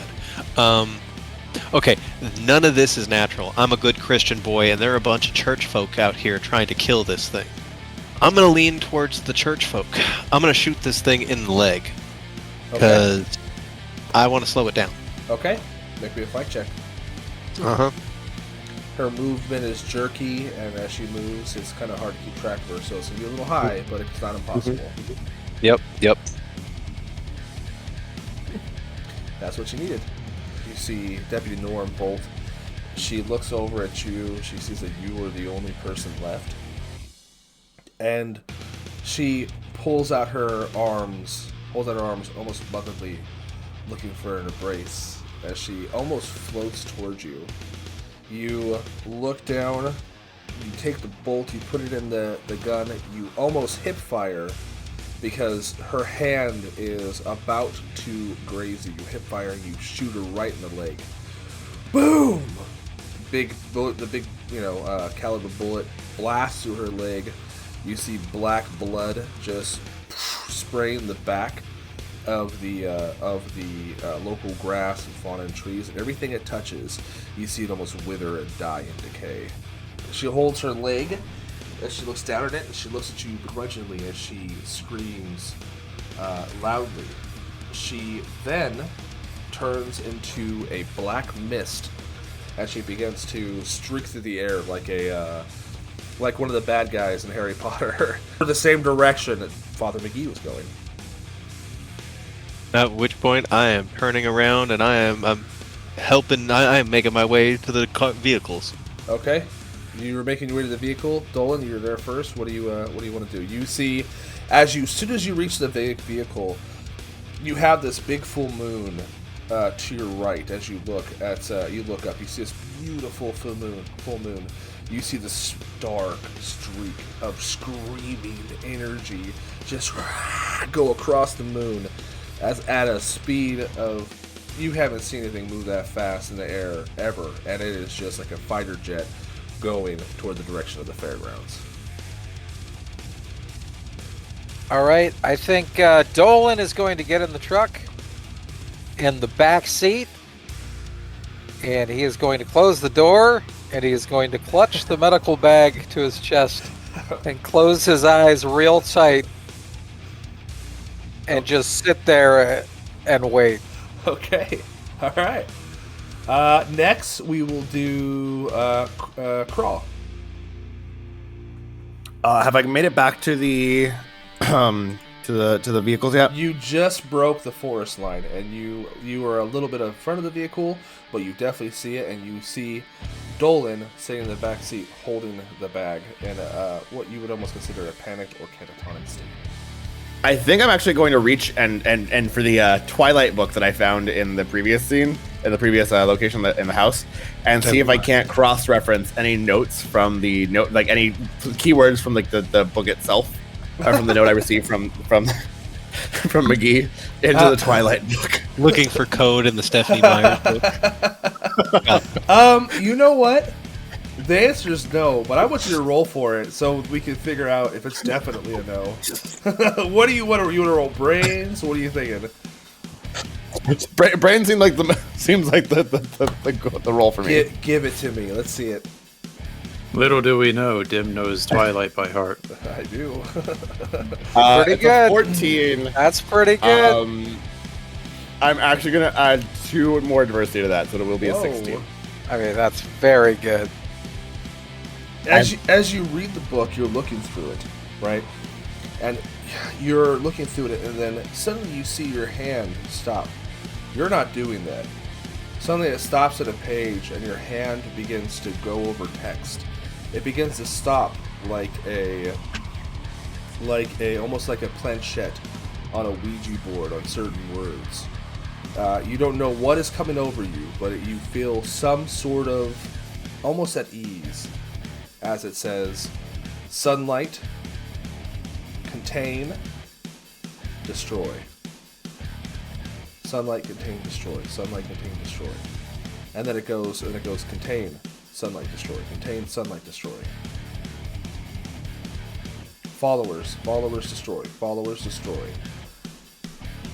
And then suddenly you are brought back into reality as like these words are like coming through your head as you almost saw you saw yourself moving without moving. And who else is at this location right now? I know Dolan is in the car. Is anybody else back here yet? Nope, not yet. Right now, it's your time with Dolan. In the next moment or two, once you're done with your action, we're probably gonna have Steve and Norm probably break the forest through the forest at the same time. Because I would be helping Norm. I know where I'm going. Yeah.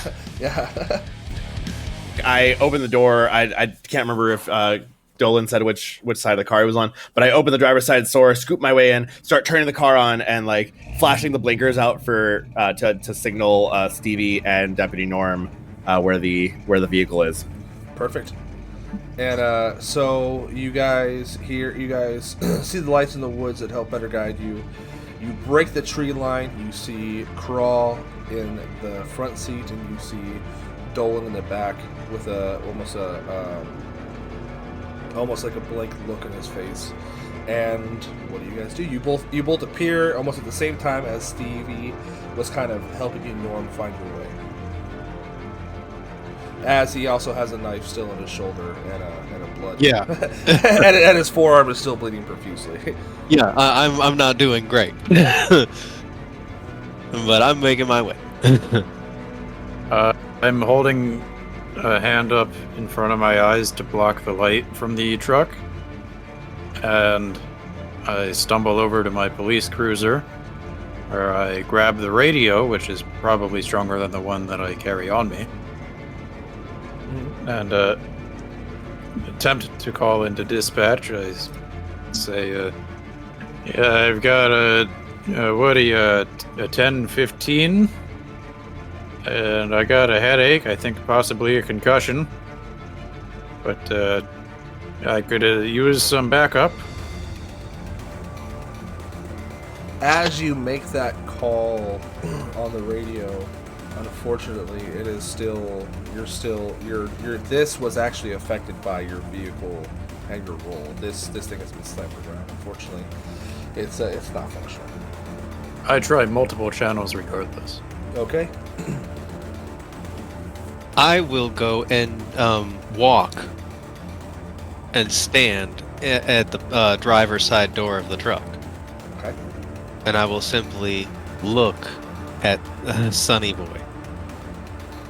I will look at the knife in my shoulder. and then knock on the window. I'm going to unlock all the things. I'm going to open the door, open the back door, and like grab Dolan and just say, "Look, I know this is a lot. Hold on, wrong voice. Look here, Mr. Dolan. I know this is a lot, but I need you to focus. I need you to open that bag, take care of this asshole right here, and then we got to get going. We got to. Where do they go? Where do they? Deputy Norton. No, you're not. I will get into I'll the say, driver's side and close the door. I'll grab Sonny and I'll say, it wasn't real, right, Sonny? That couldn't have been real. Look here, little boy. I know it's hard right now, but I'm gonna need you to buck up. It's gonna be a long night, and it might be our last one. So I need you to really focus. I need You to know, make me a the griddle. words "buck up" Yeah. really hit Dolan. You know? Yep. He responds to that. It's like, oh my god, I do need to buck up. That's pretty good. That's There's a not bad. crit. You know what? With those two, you know what? You hear that? You like you said, you heard buck up, and you just like, you know what? That you reminded me of your grandpa when you were a kid. He would always tell Gosh you to darn buck it, up. I do need to buck up. Mhm. You look over, and sitting in the front seat, you see the knife sticking out of his shoulder and facing toward you. I'll say, oh, geez, Mr. Coleman, what happened? I fought the devil, I think. Well, look here, asshole. The Twilight book told me everything I need to know. So you need to get in the back, let him take care of your wounds, and we're driving to. Where are we driving to? We need to get him to the hospital immediately. No, that thing's heading towards the fair. If you don't pull this out and put something on it now, I'm gonna drive with it in. Mr. Coleman, you can't pull something out. You might bleed out if we pull it out. That's rule number 1. You're supposed to leave it in. Right? Oh, okay. I Then thought he'll rule start number the 1 to car. see if you had any visible injuries. Why, I see one. The car's already started, for the record. Oh, okay. Dim, can I try and identify where exactly in his arm this is, so that we can try and logic him to take it out, so he doesn't lose an arm in this? Because he's getting- Luckily enough, this is a bolt on the right arm. So on his right shoulder, he has a knife with about a 4-inch blade sticking out of his shoulder, and he has a large cut across his right forearm. So technically, he's facing you, Crawl, because you're in the driver's seat as well. So his injuries are technically facing you, and his back injury is facing you, Dolan. So, you know, it's open ground. Whoever wants to really jump in there, you guys could jump in there and make me a brains check or whatever you think you want to make in order to try to get that kind of going, and we'll see if we can get it. Well, if you're gonna be stubborn about it, Mr. Coltrane, Dolan, you get behind him. I'm gonna pull these out. You're gonna throw some bandages on it and just keep the compression down so we can scab this over. And I'm gonna make a brains check for that.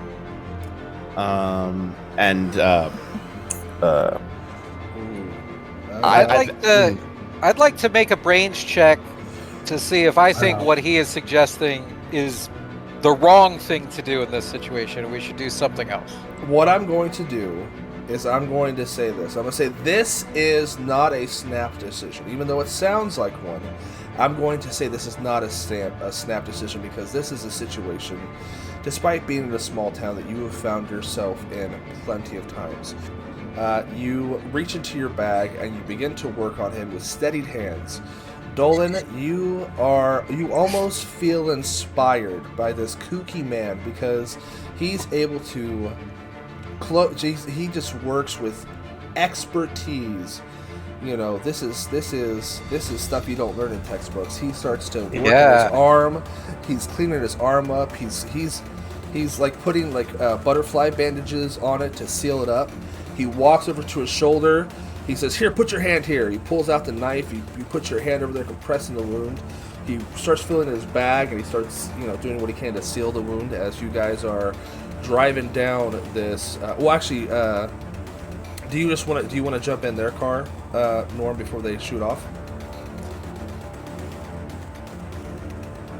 Because your car is not functional. Yep, because I was actually gonna say, I was gonna pull my head out the window. Do you have a shotgun in that thing? He would probably have a shotgun on You the. absolutely have one in the trunk for sure. You better. All get right. Norm is gonna stumble out of his car, kind of tripping and getting tangled up with his car's radio as he does, and he'll fumble with his keys a bit as he stumbles to the trunk and finally opens it and pulls out a shotgun. Then I'll make my way over to the truck. Okay, yeah, you make your way over to the truck. You jump in the back seat on the opposite side of Dolan. And, yeah, you got a shotgun in your hand, and you've got a pocket full of shells. So, Dim, I've got the skilled at medicine ability. Okay. Can I use that to, like, patch Coltrane up enough so that he's able to use his arm enough to drive? For sure. Yeah, we'll say you guys are able to staunch off his blood loss. You saw him almost nodding off for a moment. You're able to staunch off his blood loss, and you got a little. You reach into the bag and you pull out some smelling salts. And you kind of cup it in your hand and you whiff it across him real quick. He's like, "Whoa!" And then both of you together are able to stabilize him. And yeah, I'm assuming you guys, head off and kind of get the fuck out of there. Yeah. Oh yeah. Because I'll make sure to drive us, because I don't trust any of these people with Roger's truck. I need you to make me a flight check then. All right. So I have the shotgun in my lap, and I would like to take a clip out from my belt and put it in the pistol that I also have, and I'll kind of sway over toward Dolan. So you ever shoot one of these? Sure, a few times with my dad. Well, here you go. What do you want me to do with this? Well, if the trees start growing weird things, or you see a snake, you start firing. Okay. And Dolan will, like, very shakily, like, start twitching and looking around, pointing the shotgun. I'll give you the pistol. I have the shotgun. Oh, the pistol, okay. No, you get the little one. Yeah. And with my concussion, I'm probably, like, pointing it at you as I'm telling you all of this. Yeah. No, during definitely pointing the pistol at you right as you give it to me. No question. someone's gonna have to explain to me what I just shot back there. So along the way back to the festival, I think Sunnyside's gonna start coming up like, Dolan, while you're back there, make sure Deputy Norm stays awake, keep these smelling salts under his nose, keep him going. If he does indeed have a concussion, he could very well die here in the car, and we can't have that happening. He's the best, well, he might be the best one with a gun. Mr. Coltrane seems like he's seen some shit. And Mr. Coltrane, it seems like Mr. McGee wanted us to know that, and then I will read the note back to them, which I can read back. I tried to write as close as I can, or... so basically, to surmise it, basically, it's just that this is, through the prophecies, it has been foretold that the pestilence will inhabit the body of one person who was born underneath all these specific things, and that one person is Stephanie Meyer. Now, she basically was started to get possessed by this creature, or by pestilence itself. So that priesthood is a small sect of priests who were aware of the prophecy and trying to stop it. McGee was here specifically for that, so that he can, he can fulfill that prophecy when the time came. And that now that she is possessed by pestilence, her touch is extremely deadly, and the only thing that can kill her is basically you have to stop her before the sun rises. Does it say how we stop her? It does not. Are you fucking kidding me? I shot that girl, and she turned into black gooey mist that turned everything into rot. You're telling me that is a pestilence? Did you shoot her twice? No. Oh, we could try that. Maybe burn it? I mean, fire kills most things, right? That I can do. I can burn it. I can make a controlled burn. At that point, like, Stevie's voice gets very confident. Like, I know how to do that. Yeah. We just get it in a nice location, away from everything that's non-burnable. We get a propellant, and we lure her in. Yeah, this could work. If she's going to the fairgrounds, is there a place we could use there? So let me have you roll me a brains check, Ben Sunnyside, to see if you can glean any more information from this this page of dialogue as the words begin to shift and change as you read it. Dim, can I try something silly? You can absolutely. I endorse silliness.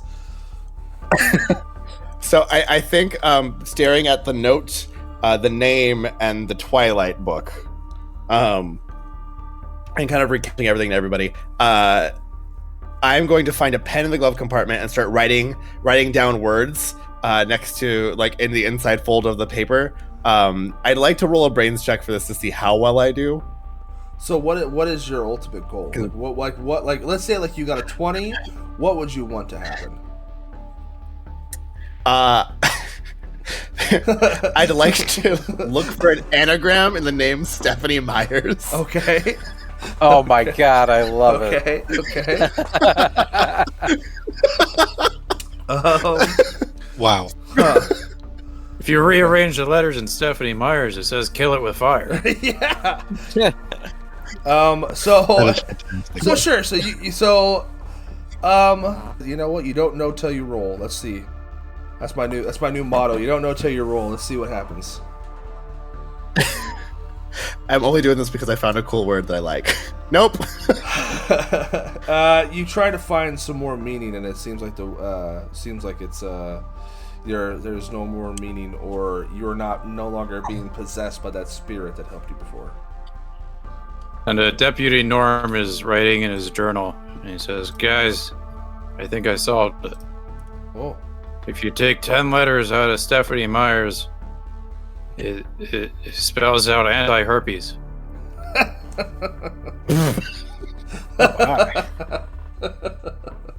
My first act when I'm sheriff is to fire you. Can't fire me, I have tenure. Oh God. I'm now heading towards the nearest fire department to this area. I'm going to get some gear, and I'm going to light this thing and anybody that looks like that thing on fire, because that's what I can do. That sounds like a really good idea, and in this moment of stress, latching onto what I know sounds really good. So you begin. So with that drive check, I'm not gonna let that pass. That wasn't very. I know that wasn't very. That was good. not very good. No. You are not able to get the vehicle back in the same condition you took it up on. It's a bumpy ride. You feel yourself slipping out of consciousness for a second. You come back like you are awake, and you're driving down this road, and it begins to blur together, and then you see a mirror get clipped off by a tree. You hear a grind underneath, and you pull up. You make it from this emergency fire road. You go onto the regular road. You screech. You're going sideways, and then you just kick it into high gear as you're going, and you just see smoke billowing out of the hood of this vehicle. You smell coolant, the sweet smell of coolant coming through the vents in the vehicle.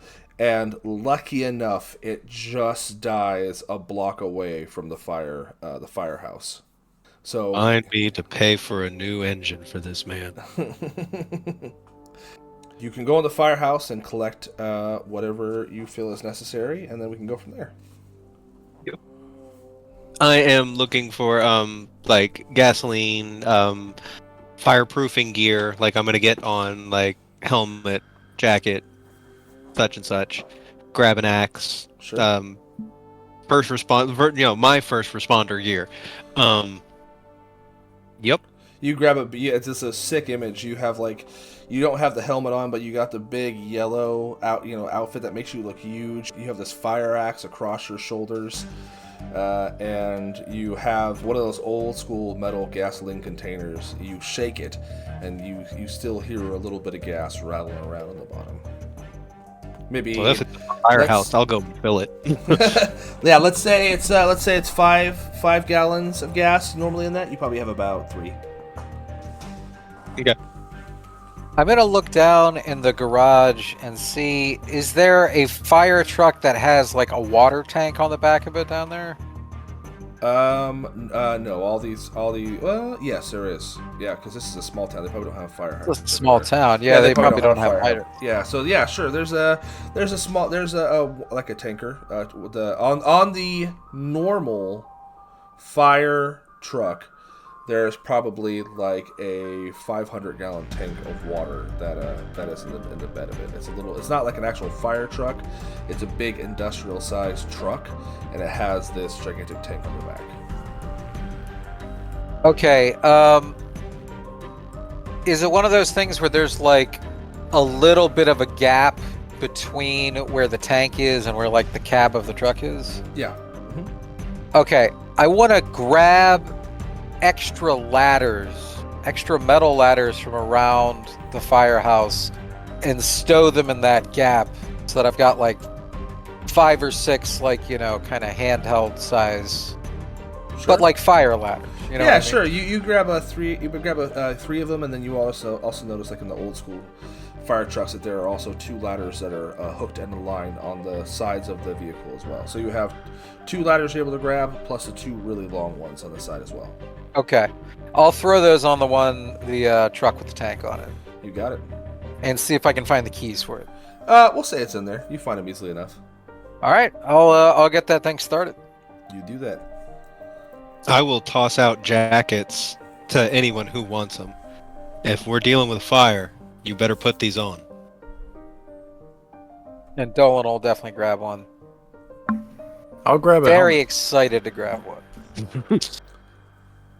All right. That was Norm. You grabbed a helmet. And Craw?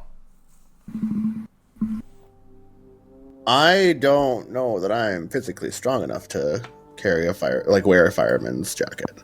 Because Yeah, that they're shit's pretty heavy. Yeah, no, it's heavy. It's a heavy thing. Well, I'm really not that strong. There's a reason I'm a driver, not a paramedic. I don't do lots of the heavy lifting. But I'll make sure that we're well equipped in here, and I will spend the time that we have in the firehouse getting any additional first aid equipment, things that we might need for what's going on. In particular, so I know firemen tend to spend multiple days in the firehouses. Mm-hmm. Yep. Are there? This is gonna sound weird. Is there a place of like worship within the firehouse? Yeah, there should be a small Small chapel. It's like a 2-row chapel with like a small dais and a small statue of Jesus on the cross behind it, where like a preacher like Mr. McGee would come in every so often. Yeah, so I'm gonna go to the chapel. While I'm here, I'm gonna be looking for some blessed wine, some blood of Christ, some holy water, and I'm gonna throw it in our medical bags. Sure. Yeah, there's a little basin right by the door. Well, I mean, there's definitely not like enough to drown in, but there, you'll have a few water bottles that would be normally filled with saline that you would use to clean off wounds. You fill one of those bottles up with the holy water in the basin. Perfect. All right, you all get in. Would you guys want to all get in the same truck, the one with the water on it? Yep. If we'll all fit, yeah. Sure. Yeah. I am making sure to grab a fire extinguisher. Sure. So, where are you headed? I do want to make a point. I want to make a point that, but when we get into it, the very first thing that I'm gonna do is I'm gonna hit the button and I'm gonna hear the fire truck go wee woo wee woo. Yes, you will. Now is the time. Now is appropriate. This is appropriate. I will be hanging off the side. Okay. And so who's driving? Dolan's behind the wheel. Dolan, right now. get it. Not even a test. This is just a big vehicle. So you guys are headed toward the fairgrounds? Yep. Dolan is a very cautious driver. He does not exceed the speed limit. He always signals. He stops at all the stoplights. Full stop. Every stop sign, every stoplight. Full stop. 3 seconds. Dolan, we have the wee woo going. You are fine to drive under through his them. breath. The lights mean go, boy. You're driving, and as you're driving toward the fairgrounds, you see people running, screaming. You see people holding children. Shit. You see people on the side of buildings just coughing up blood. You see one person touch another person. All of their health and vitality just gets sucked away. You hit somebody, they explode, and then you see the blood, and you see all this black, like, mold and viscera hit people on the sides. And as it hits those people, you see them fall down and begin to convulse and begin to get sick themselves. We sure we want to be driving into all this? And I'll be like inching. They're straight ahead of us. They are. I'll stop the truck so that she is like in the, full view of the headlights. And I'll stop and I'll put the truck in park. And I'll look at Deputy Norm and Coltrane and I'll be like, what do we do now? You either hit it with the car or you fight, and I'm gonna hop off the thing. I'm Well, gonna put my seatbelt This on. is my first time driving the truck. I don't know if crashing it the first time I drive it is really the best idea. I'm gonna put my seatbelt on and I'll say, Dolan, full speed ahead. There you go. Yes, sir. I'll hit the gas and try to run into her. So you jumped off, Coltrane. Yes, sir. You jumped off. Now I know for a fact that Dolan and Norm are in the vehicle, and that was awesome. They're about to ram this woman. Ben Craw. No, don't phrase it like that. Oh, that's true. They're about to run over this woman. Woman thing. And what about you, Ben Craw? What are you thinking? So I am going to come out of the vehicle. I'm going to put my hands up. Ladies and gentlemen, if you would please just try and don't stay calm. Get the fuck out of here. Go to your homes. Leave this work to the professionals and the four of us. As you say that, spins its wheels as it accelerates. You're going full speed, and she just looks at you, smiles, and you run her right over. You are unable to stop, and you smash into a pole. Crawl and Coltrane, you see her get hit. She's lying on the ground. Suddenly you see her neck snap back into place. Her leg snaps back into place, and she just stands back up. She starts to make this noise out of her mouth that you can only equate to some sort of laugh. Like a demonic laugh, and like almost it feels like she has like an extra set of like vocal cords that are just like, it's like low, high, and it's just like this gurgling like. All right. So while they're charging and smashing, and that thing is twitching like that, that's super gross, by the way. I'm gonna take this can of gasoline and this axe. I'm gonna wrap up the axe head in like a cloth, which I'm going to douse in gasoline. Okay. Because I am a good Christian boy, I will say the Lord's Prayer. Our Father which art in heaven, hallowed be thy name. Thy kingdom come, thy will be done as heaven as it is on earth. At which point I will light that bitch on fire. Seeing that this is happening, could I join him in the Lord's Prayer? Sure. So as you both join in the Lord's Prayer, You feel almost a calming presence come over you, but nothing else. But you feel confident and calm in this situation. That is all I need for my reckless ass. I will use my Zippo, which, by the way, says fuck communism. And I will light the gasoline-soaked axe head on fire. And that will be my weapon for this evening. Okay, sounds fantastic. She stands up and she looks around at both you and Craw, and you suddenly see one of the people she points to next to you, one of these people who are just like these husks of people, like because their vitality has all been sucked out, begin to twitch and move, and it begins to stand up. Oh, I'm gonna strike down with that axe. So you see her go like this. She points to one person, and then she smiles and she takes her other hand almost playfully, and she points to 5 other people as they stand up. They all look at you and they all just start to shamble toward you.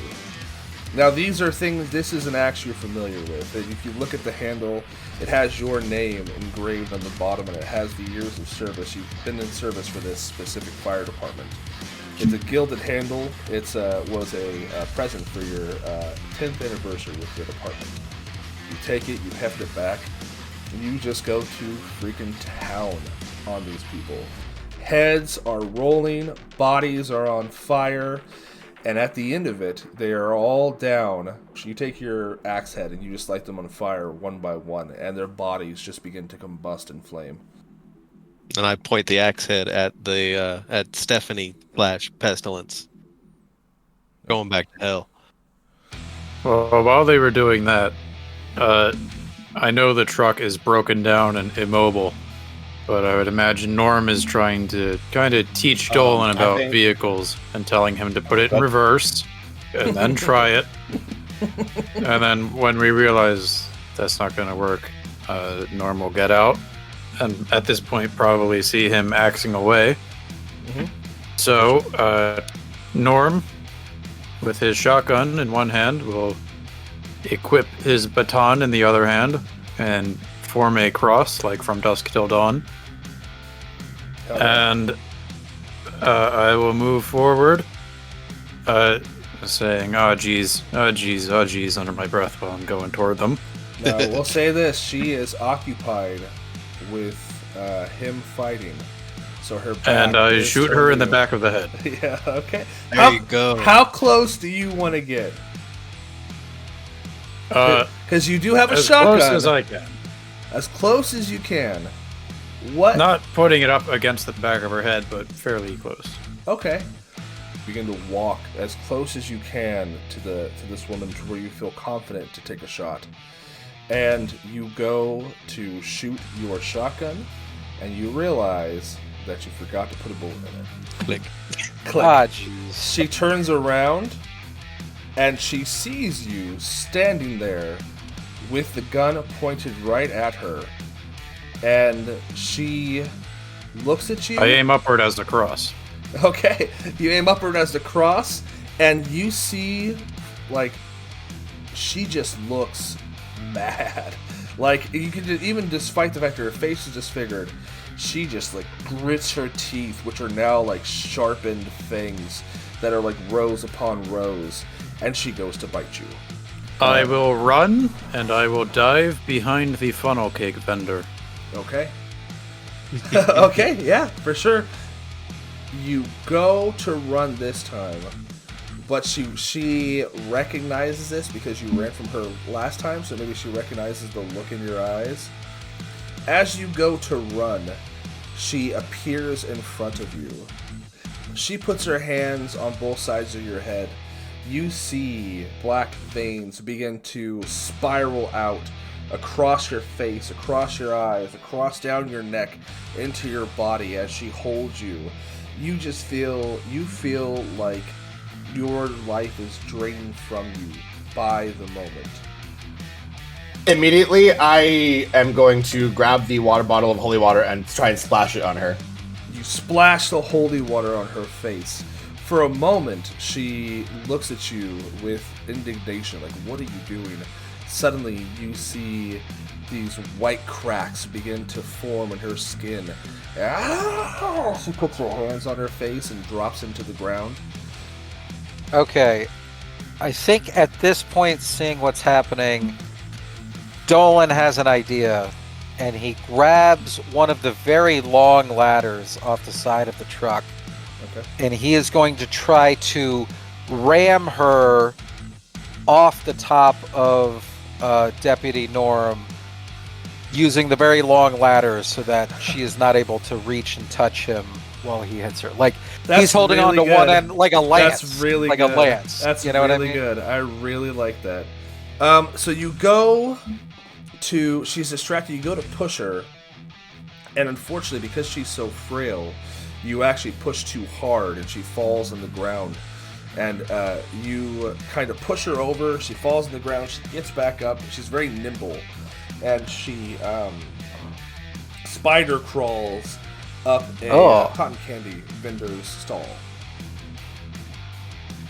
Okay, she's off of Norm, though. Yes, she is, for sure. Okay. Good. That's all I want. You see her extend both of her hands, and you see her just concentrating on her face. You see all the dead bodies around you, not in just that area, all the dead bodies, period, in this whole fair area that she has killed personally or has been part of killing. You see them all just suddenly start to rise up slowly as she is raising her hands up. Oh, shit. I'd probably say maybe 55 to 67 people in various states of decomposition. All right. Well, I'm going to charge her. I got the flaming axe. Like, Okay. I'm gonna try and take her hand off. Well, I will say she is on top of the cotton candy stall, so she is probably about maybe 8 feet in the air, standing on top of the stall. Gotcha.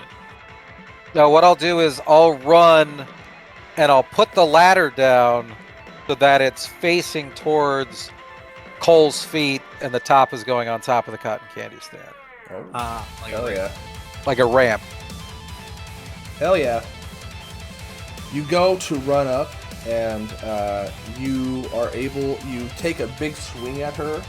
She lifts her hand up, and you see half of the people who could have risen.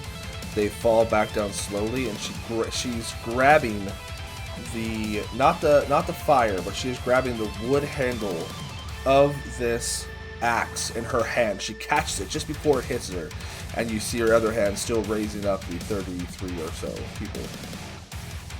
I'm holding on to the axe. So Yeah. Is he holding me up, or do I have my feet planted on the top of the? You have your feet planted. She's not even paying, but she is not paying attention to you. She's raising up these other people. I would like to climb inside of the funnel cake vendor, like open up the little cabinet underneath, push some crap out and climb in. Okay. And while having some safety in there, I would like to reload the shotgun. Okay. So you see her take her other hand. The people slowly raise up. She clenches her fist like she's completed it. You see those people stand and begin to shamble toward the group. And you see the other half to shamble toward town. She looks over at you, Coltrane, the pain in her in her ass, and she is going to reach to touch you. What do you want to do about it? All right. Well, I'm just gonna let go of the axe and fall backwards. Okay. It's 8 feet. Like it ain't much. Okay. It's better than letting that thing touch me. You let go of the axe and you go to take a step back, but you've misjudged the distance, and your foot gets caught between two pieces of metal. You do indeed fall back, but unfortunately your ankle is caught between the two pieces of metal. You fall backwards and you hear your ankle just snap. As you hit the ground. Your ankle is basically like literally like hanging there almost. And you are in quite a bit of pain as you hit the ground. All right. Ow. Oh yeah. That's a howl of pain. And I would like to slide the shotgun across the ground to Coltrane. Oh, okay. Okay. Sure. You see, you look down Coltrane. You're like, oh fuck. You look over and you see this door, and you see Norm peeking out. And he just shoves the gun out at you as it slides across the pavement. It hits against your open hand. And then I very slowly close the door. Does that give me a shot? It does. All right, I will take the shot. I will make sure that bitch is chambered. Looks over to look down at you at her handiwork. But with God, I'll pull the trigger. You have the gun up. She looks down at you, viscera and like just blood and guck just like falls off of her and slops all around you. You see like blood hits you in your eye, and then you see this visage of hundreds of years ago of her trying to do this, pestilence trying to take over the world the exact same way. You see a hero just like you stopping her. You see this process happening, years, decades, centuries happening. You look up and you have the shotgun pointed directly at her. She looks down, unknowing of what this device is. You pull the trigger, and then suddenly you see her head just explode, and her body falls forward off of the thing, and she hits the ground. You see the zombies walking around, the ones that were going to town, or the pestilence zombies that were going to town and they were coming after you. They all stand there and they all just begin to fall, and their bodies almost crumple to just blobs of just disgusting masses of goo and organs and leftover skin. I will very cautiously open the door and look at the aftermath, and I will tell him, see, I told you need to shoot it twice.